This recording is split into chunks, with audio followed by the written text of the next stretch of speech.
అండి అందరికీ వెజ్ పులావ్ ఎలా చేసుకోవాలో చూపిస్తాను. స్టవ్ పైన బాండి పెట్టుకొని 2 స్పూన్ల ఆయిల్ 1 స్పూన్ నెయ్యి వేసుకొని గరం మసాలా వేసుకోవాలి. గరం మసాలా వేసుకున్న తర్వాత 4-5 పచ్చిమిర్చి చీలికలు అట్లే సన్నగా తరుగుకున్న ఉల్లిపాయలు వేసుకొని ఫ్రై చేసుకోవాలి. ఇవి రెడ్గా అయ్యేంత వరకు ఫ్రై చేసుకోవాలి. ఇలా ఫ్రై చేసుకున్న తర్వాత ఇందులో మనము కట్ చేసి పెట్టుకున్న ఆలు ముక్కల్ని వేసుకోవాలి. అలాగే ఒక 2 క్యారెట్ ముక్కల్ని కూడా వేసుకోవాలి. వేసుకున్న తర్వాత ఇందులో 1 కప్పు బఠానీ, పచ్చిదైనా లేకుంటే ఉడకబెట్టిందైనా బఠానీ వేసుకోవచ్చు. కొన్ని క్యాప్సికమ్ ముక్కల్ని కూడా వేసుకున్నాను. వేసుకున్న తర్వాత ఇవి కొంచెం బాగా మగ్గనివ్వాలి. ఇవి మగ్గిన తర్వాత ఇందులో ఒక టమాటాని ముక్కలుగా చేసి వేసుకున్నాను.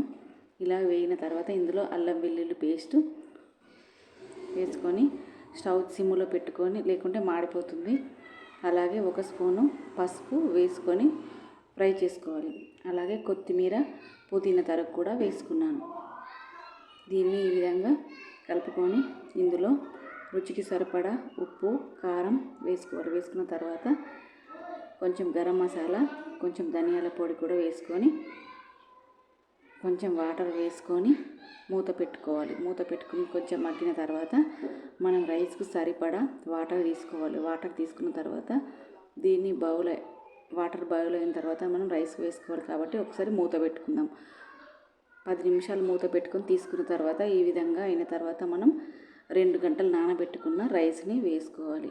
వేసుకున్న తర్వాత కలుపుకొని మళ్ళీ ఒక 10 నిమిషాలు మూత పెట్టుకోవాలి. 10 నిమిషాల తర్వాత మధ్యలో ఒకసారి కలపాలి. కలుపుకున్నప్పుడు మనం ఇంట్లో కొంచెం కొత్తిమీర తరుగు కూడా వేసుకుంటే బాగుంటుంది. తర్వాత మళ్ళీ ఒక 10 నిమిషాలు మూత పెట్టుకొని తీసేస్తే చూడండి ఈ విధంగా చాలా కలర్ఫుల్గా, చాలా హెల్తీగా మనం ఇంట్లో చేసుకుంటే చాలా బాగుంటుంది. Thank you friends.